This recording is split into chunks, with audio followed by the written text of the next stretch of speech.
and welcome to this custom FPV racing quad build video. The purpose of this video is to give you an overview of the components that go into a first-person view racing drone and to take you through the steps, step by step, on how to assemble it and get it up and running for your first flight. Links to all of the components will be included in the description below, so with that in mind, let's go ahead and get started.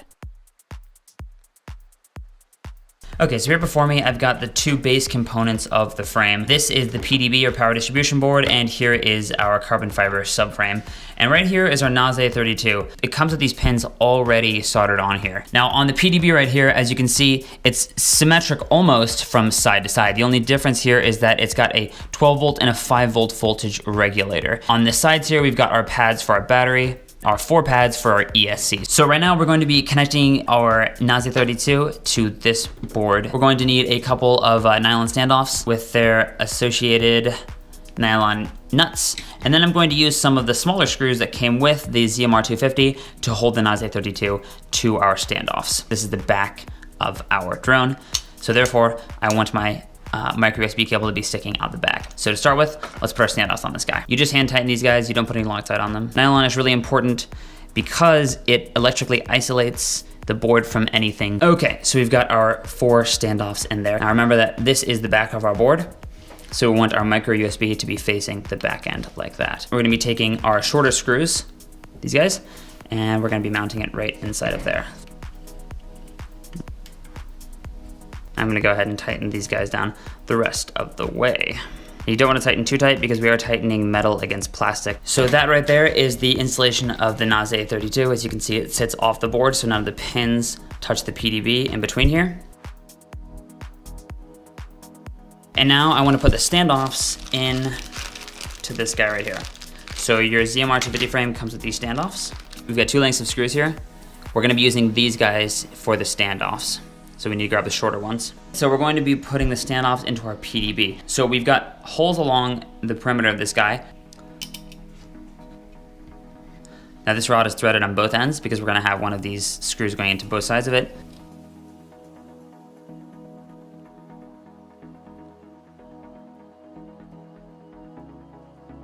So now we've got our PDB with all of these standoffs in place. As you can see, they're all around the outside of this guy. Now we're going to be installing the arms into this frame. So this PDB sits on top of the subframe like this, and the arms get sandwiched in between them. So we'll need our longer screws and then our locking nuts that come with them. There we go. If you put the head of the screw through the top like that. Arm has 4 screws, of course, as you can see. I'm gonna get every single one of them loosely tightened in here. Because once you tighten them all the way down, you can't separate the subframe from the PDB to stick the arms in there.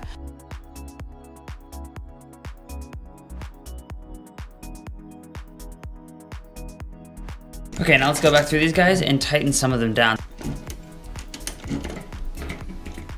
There is our drone frame.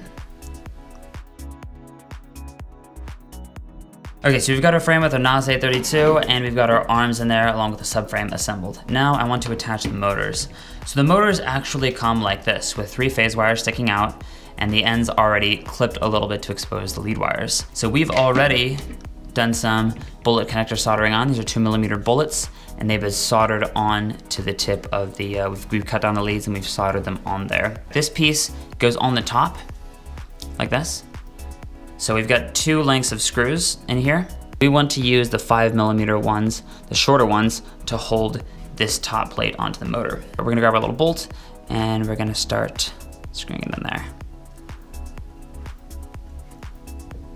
We're going from looking like this to looking like this. Now you've got something to screw onto the tip of the motor. We've got all 4 of our motors. Now we just need to attach them to the arms like so. We're going to be using our longer 7mm screws.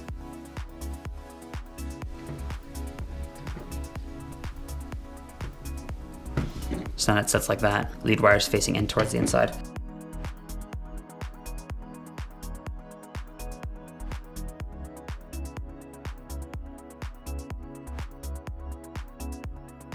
And I've got all 4 screws in there. You wanna make sure that these things are relatively tight.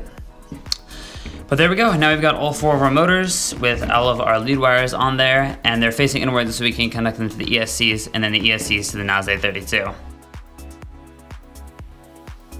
Now I want to get some power to the board so we can run some tests, make sure the motors work, make sure our ESCs work before we put them all in there. So what I'm going to be doing right now is attaching this XT60 connector to right here. So we want to match up our negative with the negative on the board right here, which is on this side, and then our positive on this side. Both the pad and this guy have been pre-soldered.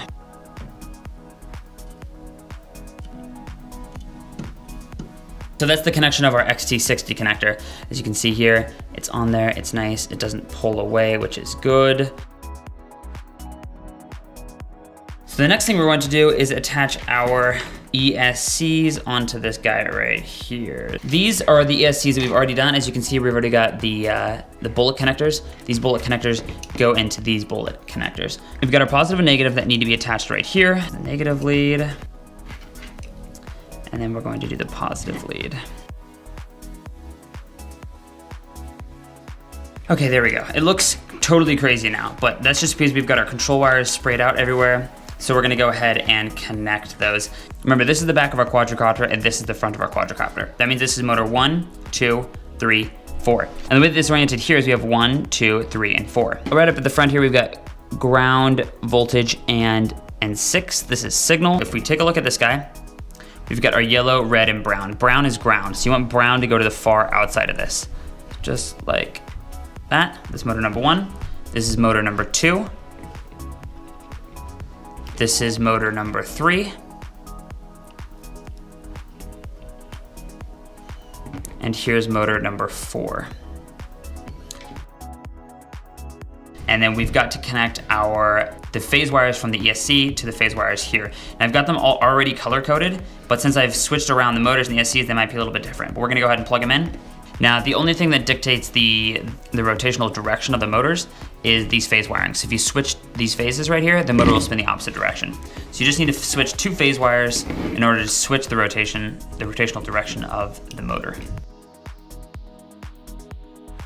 Now we're gonna plug in our NAS-A32 into our computer so that we can program it. Right here I've got a Macintosh, so we need a micro USB and we're gonna plug it into the NAS-A32, and then we're gonna plug the other end into our computer. But before we do that, we need to type into Google Scilab's Mac OS X, for example. And this is the USB to UART bridge converter. This will allow us to communicate with the NAS-A32. So once you come here, then you go down to whichever operating system you're using, in this case Macintosh, and then you download it. And then you're going to run it. Now, CleanFlight is a Google Chrome extension. If you don't already have it installed, you can get it by going to Chrome, Googling CleanFlight Configurator, and it will be one of the first options. It's a Chrome extension. So you'll add it, and once you get this application, you can go over to your apps up here in Google Chrome. So you click on CleanFlight, and it's going to open it for us. So this is the CleanFlight interface.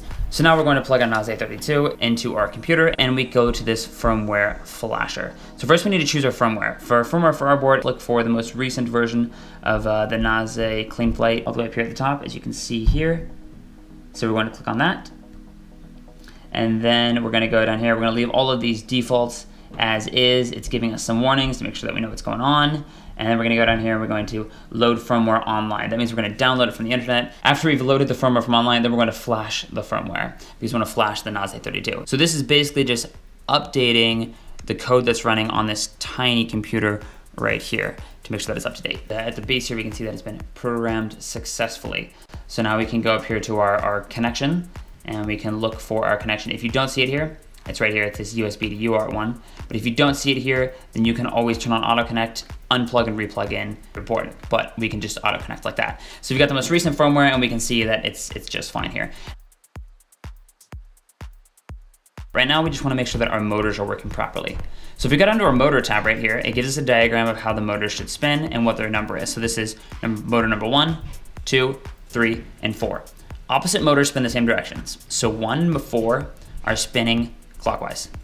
2 and 3 are spinning counterclockwise. We need to attach the battery. That's why we already started the XT60. It does a cute little sing-songy introduction, and now we've got power.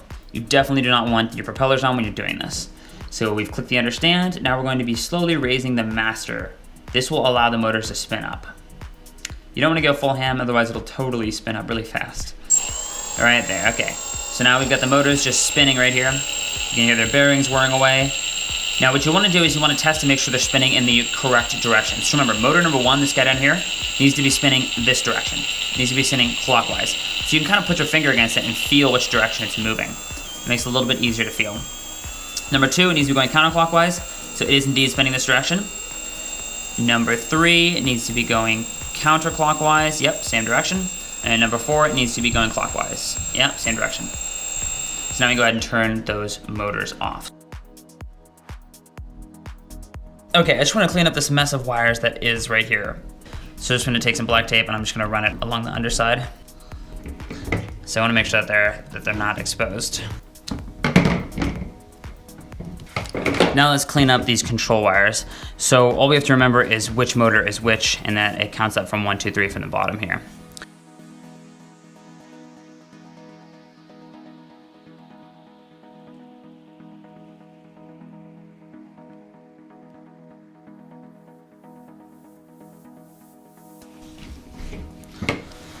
There we go, and now we've got a beautifully cleaned up drone.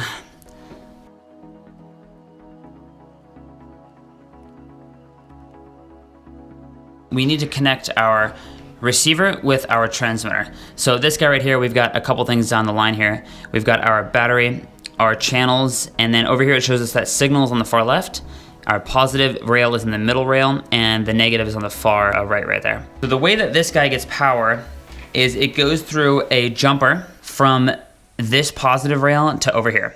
So this battery one is also the bind one. So we're just gonna plug this into channel 1, and we're gonna plug this guy over here into channel 1, all the way up here. We wanna make sure that our signal, that ground matches with ground. So ground is on the far left, which means we need to plug it in like that. So we have ground going over to ground, positive to positive. Now we need to plug in our bind wire, which is this guy. It comes with our receiver, and we need to put it in the top rail, which is the bind rail or the battery rail. So we have this, when we do this, it's going to put it into binding mode. And see here we've got the flashing light right here. That shows that it's in binding mode. So now we're gonna take our Turnigi 9X. On the back here, we've got a button that's called the bind range test. So we're gonna press that in, and while it's being pressed in, we're gonna turn our thing over and we're gonna turn it on. And that should bind pretty quick. And you'll know that it's bound when this light turns solid. So this light's now solid, which means that this receiver with this transmitter are now bound. So they talk to each other regardless of how many receivers and transmitters you have in the area. Okay, so the way this works is like this. This goes channel 1, 2, 3, 4, 5, all the way down to 8. This only has 6 channels. The extra 2 channels are unnecessary. We're not gonna use them. This right here, as you can see, on this thing right here are signals on the far left, so we're gonna use yellow as signal, like this. So I'm gonna plug it into channel 1 first and foremost. So channel 1's gonna go all the way up here to the signal of this channel, which is this one to the far left. So that goes into right there. Now the rest of these wires only have one wire on them, and that's because they just need to connect the signal wire of this guy right here, the signal pin, which is the inside one, to the signal pin over here.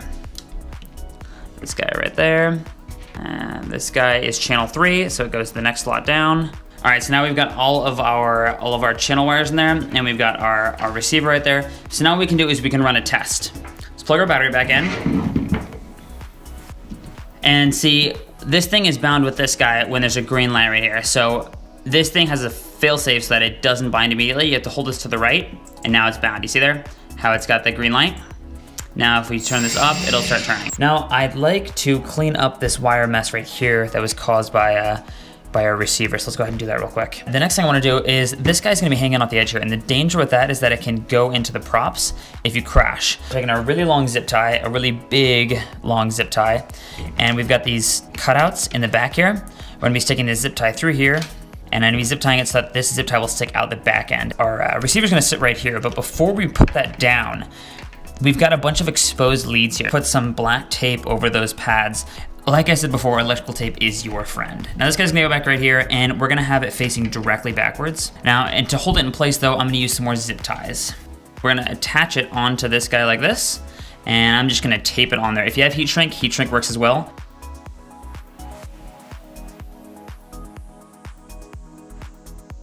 So this is our transmitter.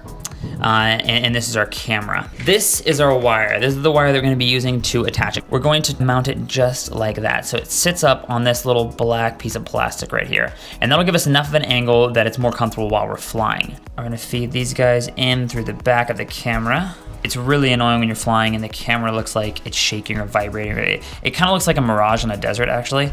It just lines running through your frame. It's weird. The bottom of our camera is this guy right here. We want the top part of this drone to be resting against this plastic piece. That's the rough setup of the camera right there, though. This 3-pin connector goes into the camera. The 6-pin connector over here goes into our transmitter. Now this guy runs off of our battery 12-volt power, so we're gonna be using these pads right here. We're gonna need to kind of rig something up so our transmitter will stand upright, and I'm gonna screw it in place. Have your board under strain. Instead, the strain will be put on the antennas connector right there.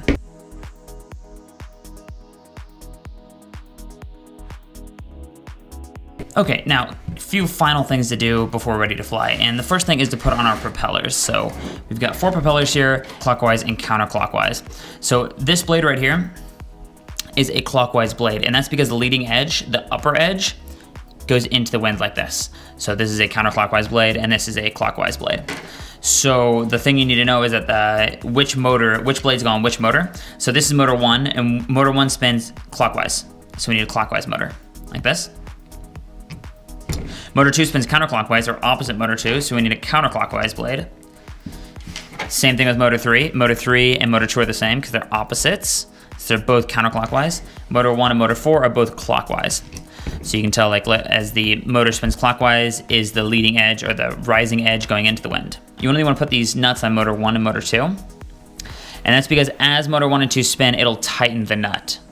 On the other hand, motor 2 and motor 3, since it's been counterclockwise, it'll loosen the nuts. You'll just end up losing your nuts that come with them. A way to get around that is to use zip ties. And zip ties are your friends always and forever. You run the zip tie in between 2 of these metal pieces and above the copper wires. So you run them like that, and then you want to zip tie on the other side as well, like this. And then you'll just zip tie the blades on there. Our battery's gonna be sitting on the back here. So we're gonna add some foam so that our battery can be compressed against the foam and not the hard carbon fiber. Then our battery will sit on top like this. And then now, because we've got the rubber underneath here, we can cinch this guy on here so that it holds our battery in place. Plug our battery in, and you'll know right away if there's a short or not. And this is where our little voltage monitor comes in. So we're gonna plug it into our voltage monitor, negative to negative side, and you can check to see if it's set to the right cutoff. I typically do 3.6. I typically Velcro this guy on here, and that'll alarm when it's gonna go bad. And we're basically ready to fly. So let's go give it a test.